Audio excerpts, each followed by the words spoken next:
This is One Broke Gamer Girl, and this is my review of Life is Strange Before the Storm, Episode 3, Hell is Empty for the PlayStation 4. I've been waiting for this episode for a while, and I know it was released a while back, but I just recently got around to playing it because of, reasons.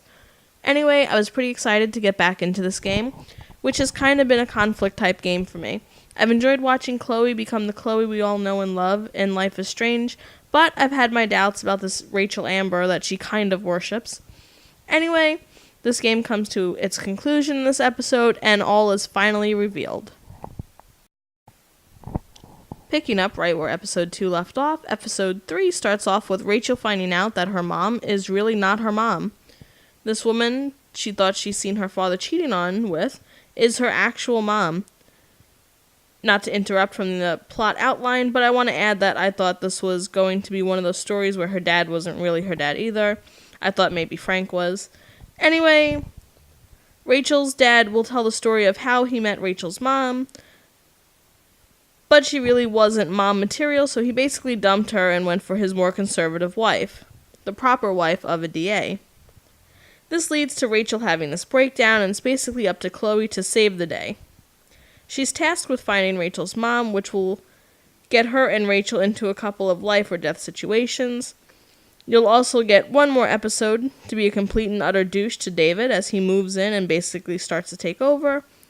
All of this leads to a bittersweet ending because if you played Life is Strange, then you kind of know what happened to Rachel. Major kudos for the music. I haven't said it in my reviews on the previous episodes, but the music for this game is spot on and it's just so fitting. Daughter did an amazing job with the soundtrack for this game, and it's really one of the highlights, just like how the music from the previous game was such an amazing highlight to that game as well. It really sets the mood for the game and fits into the whole world perfectly. I can't express how much this makes a difference not only in this episode, but throughout all 3 episodes.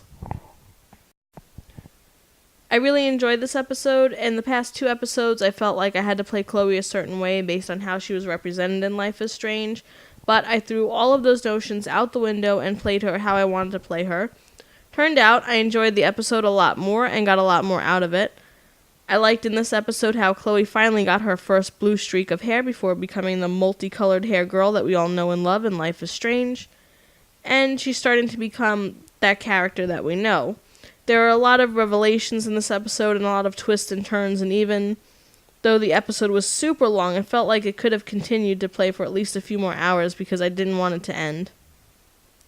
By the end of the game, I'm still not really sure how to feel about Rachel Amber. This kind of hit home a little bit because I'm sure we've all dealt with a Rachel in our lives. She wears so many masks, but by the end of the game, I still couldn't tell if she was wearing one of those masks was Chloe, or if that was the real Rachel Amber. I guess we'll never really find out, and you'll have to come to your own judgment with that.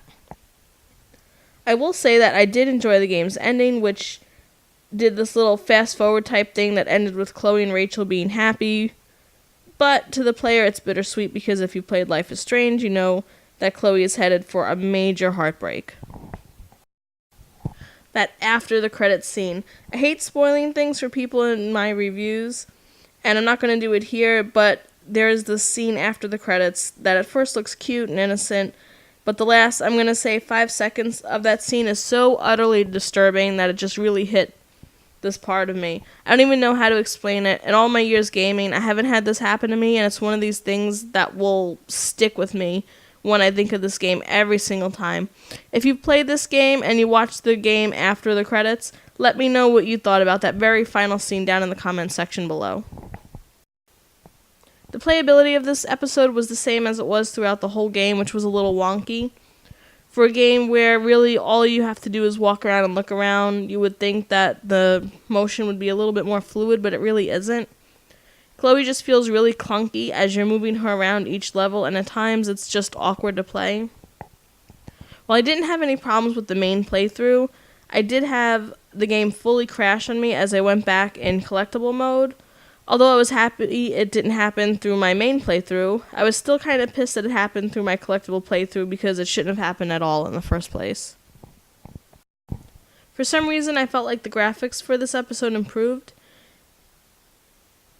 I thought this was a little weird because the graphics for the first 2 episodes were consistent, but this one was a little different. Everything seemed a little clearer and less cartoonish this time around, and the graphics really worked for this episode. When the series continues, I really hope that they continue to improve the graphics along the way. Finish this episode and tag your way through Arcadia Bay once more to get yourself 13 trophies. That's 12 trophies for playing this episode, tagging up the place, and playing the other episodes, and 1 platinum trophy for the game if you completed everything else in the other episodes. Most of the tagging is pretty cut and dry, but there are a few missable ones that if you aren't observant enough, which I'm guilty of, or if you just don't think sometimes, which I'm also guilty of, you'll miss them. At least with the collectible mode, it'll take all of 10 to 15 minutes to go back and get them. There's absolutely no multiplayer for this episode, and it's not needed, so there are no complaints coming from this end. There also isn't crowd play, so you'll have to make your own decisions, which is just fine with me. Anyway, if you know me and are a frequent visitor to my blog, you know my favorite way to game is in single player mode, which suits me just fine. Overall, I give this episode a 4.5 out of 5. Here's what's great about this episode. A nice yet bittersweet conclusion to the prequel of one of my all-time favorite games.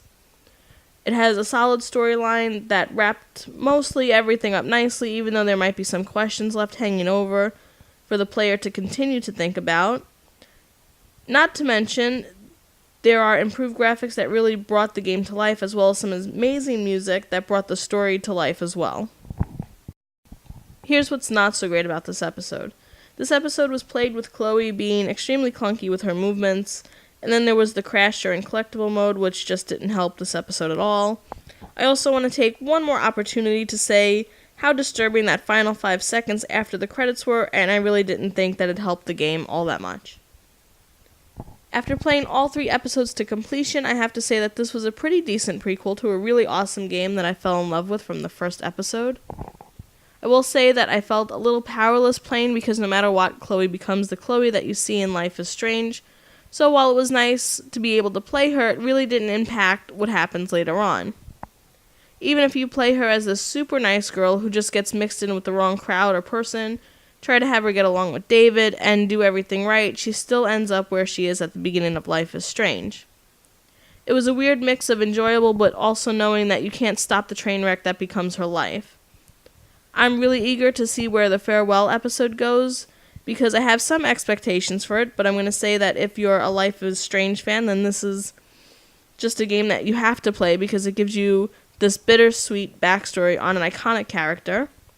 If you're not a Life is Strange fan and have been debating if you should even play this game, I would say that this is a great jumping off platform before actually playing Life is Strange, as you can go in with no expectations or preconceived notions about the characters.